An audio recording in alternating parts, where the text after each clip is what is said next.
grade again. Sixth grade. Yeah, you got more than shoots out. Eyes out of it. Good God. We had to when we're playing against size. But my gosh, I didn't see anybody consistently hit like that. Man. Okay, we'll go ahead and call the meeting to order. Roll call. Ellis here. Mr. Bergen. Here. Mr. Clark. Here. Mr. Eve. Here. Chief Gates, and Sheriff Motley. And Mr. Pointer. Here. Okay, item number 3 on the agenda. I need a motion to amend the public comment policy approved at January 9th, 2012 special meeting by removing the word address from the rule number 3. We talked to our attorney, and that's what he advised us to do to the policy at this time. So moved. Second.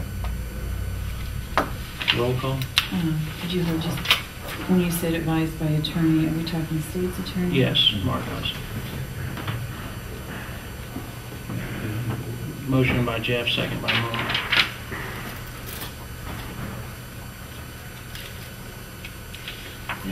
Yes. Bergen? Yes. Clark? Yes. Eves? Yes. Pointer? Yes. Motion carried. Item number 4 will be our public comments section. So, anybody from the public want to address the board? Go ahead and come up to the podium.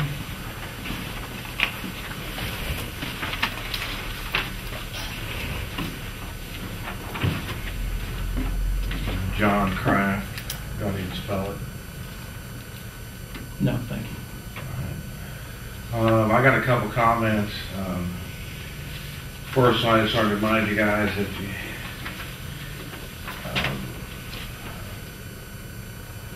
when you pay the bills, that you shouldn't be paying bills, and I'm not saying you are because I haven't seen them. You shouldn't be paying bills without an invoice, number 1. Number 2, if you have an agreement for a specific amount and you get billed over that amount, that could constitute a false claim against the ETSB, and you shouldn't pay that one either. Thank you. I believe that will be the rent. Thanks for your Thanks. comment. Anybody else want to address the board? Go ahead.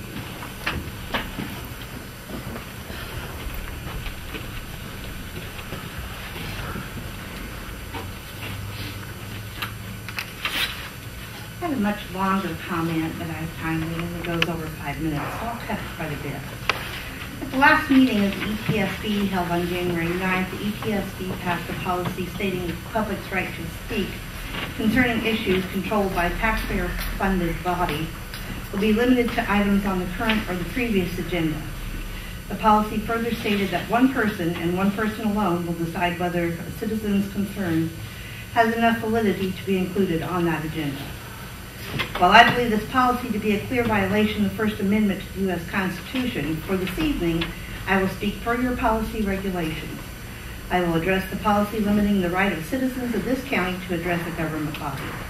By your own rules, I have 5 minutes to address this issue.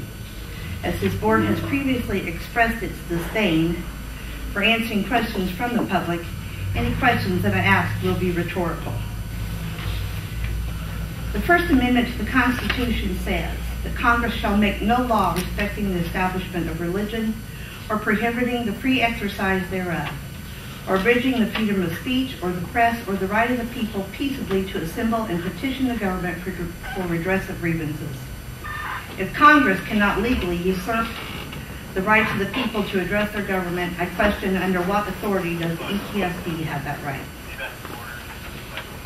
Government exists in this country by the consent of the government. The first 3 words of the Constitution are "we the people." Note the words "we the people." Not we the founders, not we the moneyed classes, not we the political elite, not we the people of power and influence, however large or small that sphere may be. I address this body as one who has no influence, no riches, no political power. If I were a person of power and influence, I might be tempted to approach the issue in another way. I could, I guess, use that power and influence to, make life difficult for the people who don't agree with me. Maybe even cause them to lose a job. But I think not. I would not be able to live with the irony of behaving in such a manner while at the same time worshiping my Savior who was crucified by the Romans for his political activities. In fact, I'm grateful that the temptation to do harm such as this is not within my power. I shall be content to have as my only protection the most powerful armor ever known to man, my God and my rights as a U.S. citizen. In time, I may pay for having taken a stand here, but not today.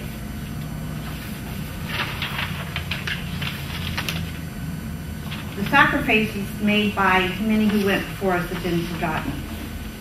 Big government, championed by progressives like FDR, have continually attempted to lure the people into a sense of apathy while they try to take the reins of government.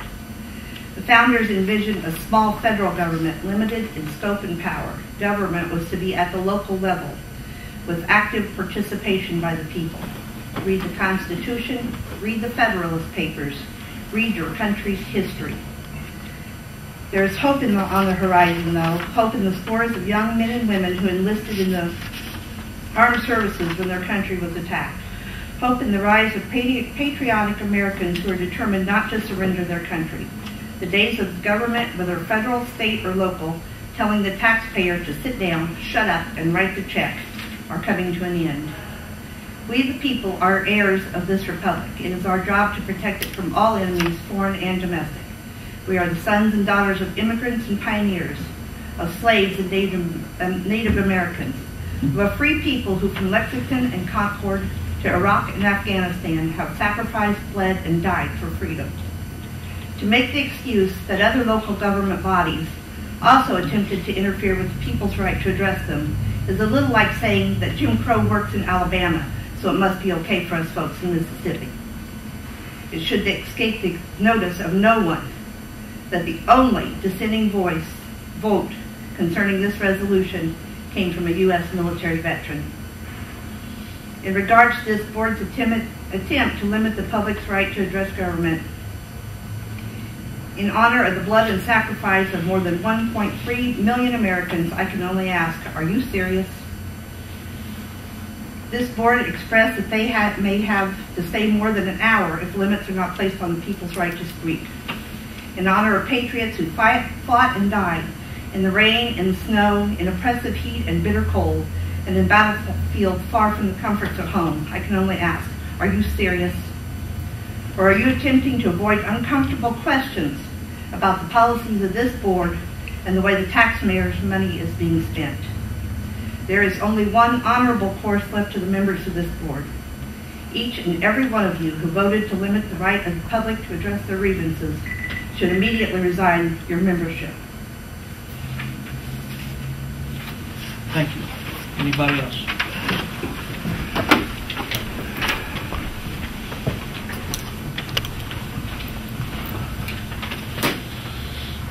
Kirk Allen, Kansas, Illinois. What I have to speak about is not on your agenda, was not on last agenda. I noticed the last item on your current agenda is worded different. Yes, under number 11 you can, as long as it's pertinent business, you can address it. So yeah, That's what I thought that was. yes, you're right. 735 ILCS 5-20, section 20-102. Any person who has received from the state or from any local government unit compensation, benefits, or remuneration by means of a false or fraudulent record, statement or claim, or other willful misrepresentation, or by his failure to notify the state or local government unit of change in the status as may be required by the state or local government unit, or by other fraudulent device, shall be answered to the state or local government unit, as the case may be, for refunding the entire amount of such compensation, benefits, remuneration received. If the refund is not made, it shall be recoverable in a civil action with the person who received the compensation, benefits, remuneration, and from anyone who knowingly aided such person in obtaining the compensation, benefits, and remuneration. Are you aware of the state's attorney's or the Attorney General's written opinion that the state's attorney can bring action against county officials to restrain them from paying out funds belonging to the county and to the people? If you're not, there is an Attorney General's opinion for that. I'd highly recommend you read it. Are you aware any citizen of this county can file a civil suit for the recovery of fraudulently obtained public funds?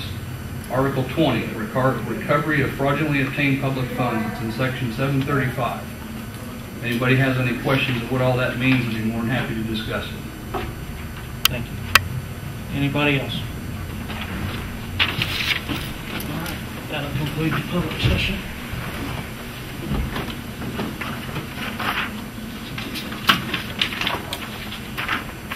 Okay, number 5, motion to approve the minutes for December 5th, 2011 meeting.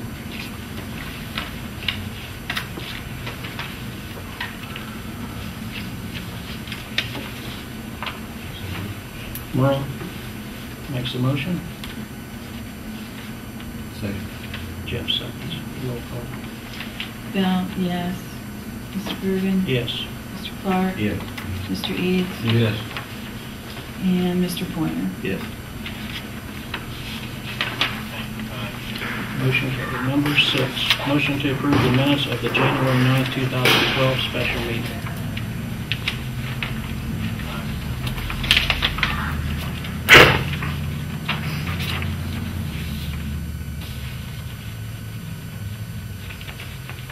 So moved. Jeff moved. Second. Merle second. Roll call. Bell, yes. Bergen? Yes. Clark? Yes. Eads? Yes. And Mr. Pointer? Item number 7, motion to approve the January 31, 2012 report of the Edgar County Treasurer. Should be in your packet.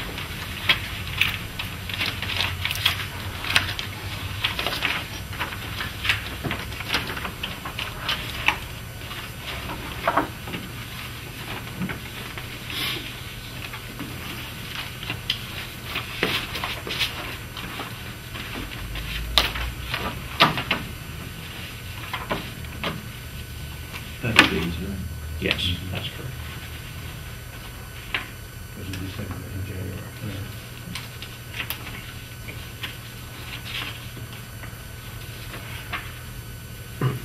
So moved.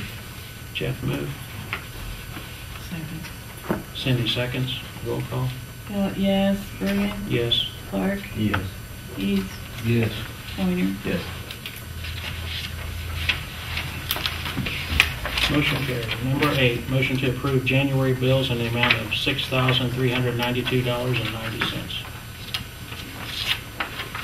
They're also in your packet.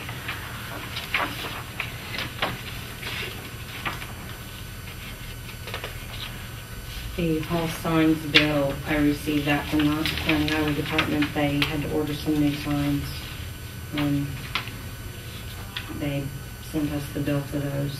There were 12 new road signs that we needed. And if anybody requests to see any of the Did receipts. you want to mention too, we haven't included the admin fees? Yes. Not on Yes, this. not on there.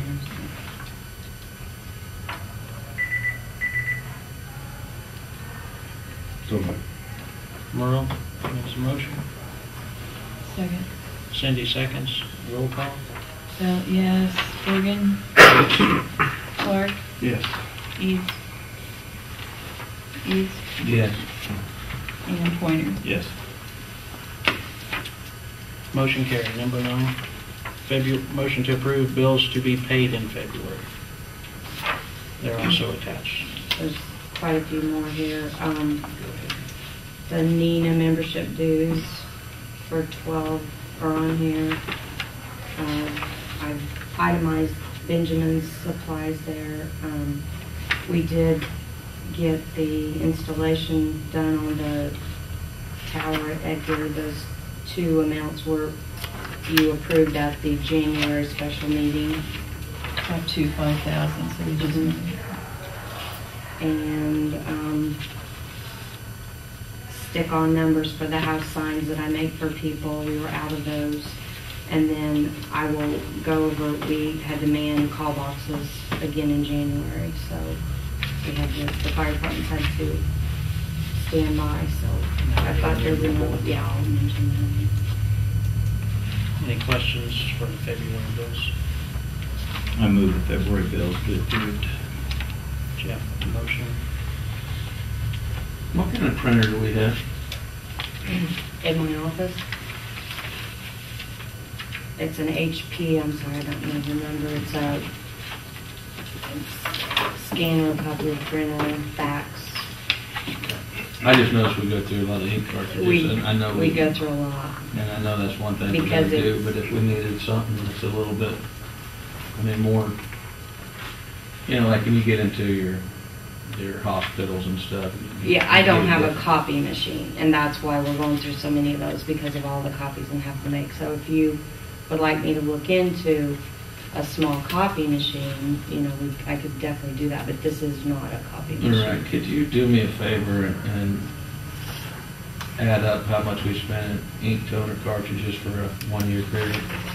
Then, Well, I just have had this since the new office, okay. you know, in So it would be, okay, I just noticed we go through a lot of those things. we definitely are. But that's just something to think about in the future, maybe keep an eye on how many we go through and try to trend that, because if we spend $3,000 a year on cartridges and we could buy a heavier duty type printer or a copy machine, or lease one for, then you can lease them and pay by copy, I think it would probably be saving us some money, but that's just something to look at. I know it's small, but I would definitely suggest that we keep an eye on it. But I vote yes for the bills, I'm sorry. Second. Oh, I'm sorry, I second. Second by Troy. Roll call. Bill, yes. Bergen, Yes. Clark, Yes. Eads, Yes. and Pointer. Motion carried. Finance Director report. We did get Barbecca's got the equipment moved from the American Tower to the Selwyn Tower, and everything got moved smoothly and everything's working properly. I filed our annual report with the Family Commerce Commission, and annual call handling agreements were also mailed out. We did have another phone outage on January 20th. This was a Frontier problem. There was something frozen, and it was between Marshall and Paris, and most of the Edgar County was down.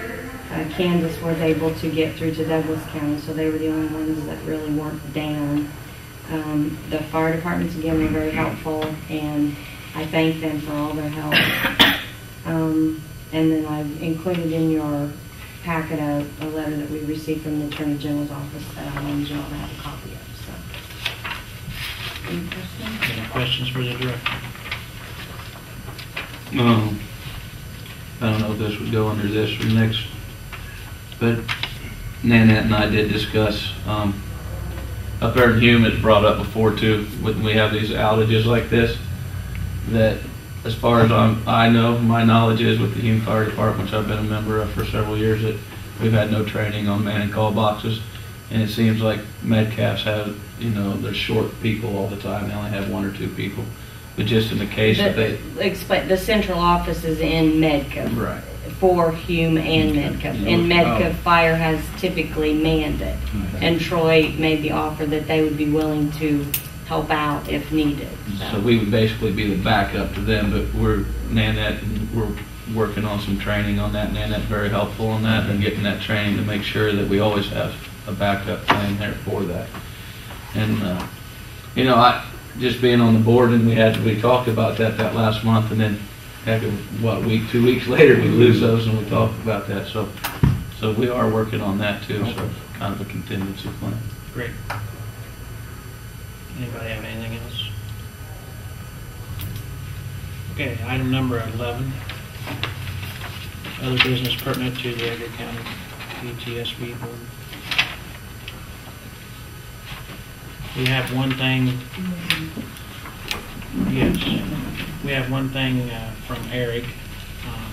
We approved allowing them back in a different meeting to put their equipment and a recorder of their frequency in the sheriff's department. He has presented us with the question of who will be responsible for the equipment if it was to fail or get broken or something while it's in the facility down here. So, you have any further on that, Eric, or any? No, my question is just, if some dispatcher gets mad or something happens and lightning strikes the tower, who's going to replace the equipment? That if I have to fork out the money, when you all are sitting on what money you're sitting on, I fork out the money for it, who's going to be responsible to replace it if it's damaged? And Nanette, I believe you've talked to our insurance carrier. I asked about if we added, it's about 5,000, I believe. $5,000, that's what Barbeck's quote was. Right. I asked if we were to add $5,000 worth of equipment. So, I just want to make sure everything's done before I decide if I'm going to put it in or not. What you'll have to do is let us know, and we will need a motion to add that equipment once you decide you're going to do it. Do we have something in writing from Rita at Diamond Brothers And does she have a list of all the equipment? that specifically would name that? Would get added to it. But my question is that our equipment? It's not ours, is it? It would be his, but Rita said that we would cover. It would be my equipment, but it would be in with all of your all's other equipment, which So if it needs to be replaced or repaired or whatever, That's what I'm saying. What if a dispatcher gets mad and says, well, oh, this is Edgar County Ambulance's recorder. I don't like it, so I'm going to dump coffee in it. Am I going to have to buy another recorder? I'm just saying that's a potential that could happen because that recorder is supposed to be in dispatch so they can have access. I'm not here to argue with it. I just need to know if I'm going to have to keep shelling out the money to replace it if something happens to it, or if 911 is going to take care of it. I'm sure our insurance covers it because my insurance on my homeowners covers damage to other people's property. So I'm sure that our insurance will cover I understand it, but it wasn't passed in that resolution, and that's what I need to be clarified. I need clarification on. Okay, and we did ask him. I think maybe what he was referring to is what if it loses frequency or needs replacement? I mean, something that isn't damaging is what he was asking. Like if it just wears out 15 years from now, is it yours at that point? I don't know. That's what we need to decide. You all need to decide because it wasn't passed in that resolution. We'll have to decide that. Once you decide if you're going to buy it initially and put it in, then we will. Well, I kind of need to know if you're going to decide before I spend. Right now, it will be covered on our insurance if it's damaged. We have talked to the insurance agent, so we can tell you that now. But you will have to let us know so that we can have a motion to add it to our policy. Let us know if you're going to for sure put it in. And we would not want to put in until we have it added to our policy. Any other questions for Eric on that issue? No, it was never brought up. That was my point. Yeah. I'm not sure you answered his question. You know, if Okay, what's your question again? No, my question was if maybe Carl can explain it differently. Well, you know, once he puts it in there, and if something happens to it, who's responsible for it? You know. And our insurance said that we would be. Well, what if just repairs? You're saying repairs, yeah. not damage? You know, is he going to be responsible? Is 911 going to pay for that? If we put we put a brand new recorder in tomorrow, if I put it in today and it breaks tomorrow, am I going to have to shell out the money for another new recorder? That's the kind of stuff that wasn't covered in it. It's not mobile stuff. This is stuff that's going to go on racks that are going to sit in the storage room. But it's a potential for something to happen to you. And it wasn't. We'll take it to the state's attorney and get a legal opinion on it to see where we stand, and we will get back with you. Well, I think anytime we have that deal, you know, we had that motion, you know, to put the stuff in there, you know, that it passed, that it was okay for you to do that. But it didn't pass that the 911 funds are going to be used. To pay for it. Now, I think that it'll come back that if you want to put it in there. Now, personally, I think we need to have a discussion of some sort of contract that's going to be in place of what's going to happen if he does pay for it. Because the way I look at it is if it's being used and we're going to be held liable for that equipment. You know, if something happens to where we can't contact his people with whatever procedures that we're going to put in place for the dispatchers or whatever procedures the sheriff's department, the sheriff is for his dispatchers and using that equipment, then there needs to be a contract in place for that. And I think that's going to take a while to figure that out. So if you're really interested in doing that and you're going to pay for it, then I think maybe we need to get together with that committee and figure that out with the sheriff, since he's the one that's going to be the one using it and the dispatcher's using it, how it's going to be properly used. Because the way I look at it is, if it's going to be in our console, he's paying for it, but it becomes ours. That's the way I look at it. We also want to get some legal advice. Right. too. Now, I think that it wouldn't hurt to get legal advice, and it wouldn't hurt to get people together to talk about it, but if he decides he's going to leave the ambulance service next month and sell it, then whose is it? They're going to come in there and start ripping out equipment out of our stuff, you know? Same thing as we set precedents in Kansas once theirs, Chrisman once theirs, you know, something happens, they're going to start ripping out the stuff. I don't think that's the road we want to go down. But I think we need to probably have a contract in place for that before we do that. I understand what he's talking about, but And this equipment surely has some type of guarantee for a while, doesn't it? It does, but I know. it's just, it's costing, it's gonna cost me money out of my budget to put in equipment for the dispatchers, for the sheriff's department to be able to communicate with them. and then we cover To all follow training your all's costs. rules. So who's going to train people and how to do it? How to use it. I mean, surely it's not going to be that big a deal, but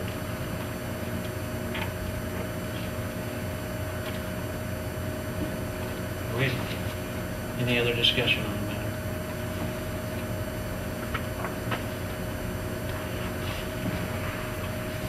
Anybody have anything else? I had some pertinent information I wanted to cover. Haven't been able to talk to Mr. Motley, but as part of law enforcement, Dee, you probably know this, but you heard of leo.gov. And under the Leo website, this kind of answers what Donna was talking about last board meeting about improper use of 911.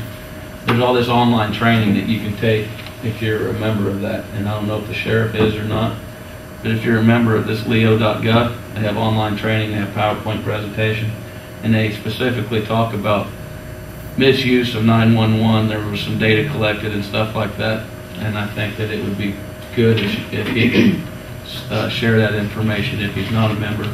I know Paris Police Department, Jeff Goodwin is, you know, and that's how I got to know about it. But there's a nice little PowerPoint about all the studies that were done by some agency on why it was being misused and how it was communicated to the public to reduce the amount of misuse of 911 calls. It was broke down more than just sending out information to people or putting it in papers. That was part of how they addressed it, but there was a lot of data, and I would suggest that, you know, the sheriff covers that. So with you being here, Don, I don't know if you want to communicate that to sheriff. I'm sorry he's not here, but I found it on the website, and I could probably email him that because I did actually rip that from leo.gov, that PowerPoint presentation, and stored it onto a thumb drive that I had. I'd be more than willing to share that, but it might be something that we want to look into to address the concerns of the dispatchers. Okay, thank you. Anybody else have any? Do you have a question that came up during the trustee meeting, if I may, What's it in regards to? to the call box monitoring? Okay. When go ahead. when the volunteer agencies monitor that call box, and it's back to what you talked about with training, do we have any idea where the liability lies on a medical call with that person answering that call box? That's really questionable. Because Frontier requires that we do those, you know. So no, I'm sorry, Kirk. I can look into that if you'd like for me to. That was just a question that came up at the trustees meeting when they got the payment from the last. Yeah. Because they didn't want us to answer them, and I know we do, but it's a, And that you know, we don't demand that you do. That has just been a cooperative thing between. So I guess, you know, that would be up to your trustees. If they would choose not to, we'd have to find someone else. But that is a very good question. And I'm not really sure where I can get the answer to it, but I can look into it, you know, if you'd like for me to. You said that it's the phone company that mandates that? Oh yeah, it's in the law that, you know, once those go down, and if there is dial tone, then you're required to man those call boxes. So I don't know. That's a really good question. Yeah, the fire and police side, I'm not too worried about that, but the way the law is written on the medical side, it requires certification to take those calls. And that's where their concern came from. Well, and I think that oh, what is that called, when you're, I'm totally blank. Good Samaritan. Good Samaritan. I don't know if that would help cover us on that. I think that's been mentioned before, that, yeah. That is a good question, because I can just imagine, I mean, I know that man, some up around my neck of the woods get a medical call. They wouldn't know where to. I can imagine some of the responses would be to how to start the breathing. Some of those are by students, right? Yeah. We'll look into it, thank you. Okay, I have some clarifications I want to make on some of the previous public session comments I have worked on. In regards to an audit, we have been advised that the county audit is done for the county as a whole, and that any department whose financial records are in the Edgar County Treasurer's office is included in the full county audit. The Edgar County Treasurer is and always has been the custodian of the 911 funds. This year we did meet with the auditors and asked them to conduct a more comprehensive audit of our department, and we will continue to do so with this in the future. In regards to the budget, we have been advised by the state's attorney that he does not feel that we are required to have our budget lay over for public inspection, like government bodies who levy taxes and whose members are elected by the public. The ETSB Act, the Emergency Telephone Systems Act, does not place any requirements on the ETSB in regards to budget. The Commerce Commission has told us that most ETSB boards approve their annual budget, then as a matter of process, present it to the county board. They said that this is only done as a matter of process because the county board doesn't have to approve it or can't change it. That is what we have done this year, and we will continue to do in the future.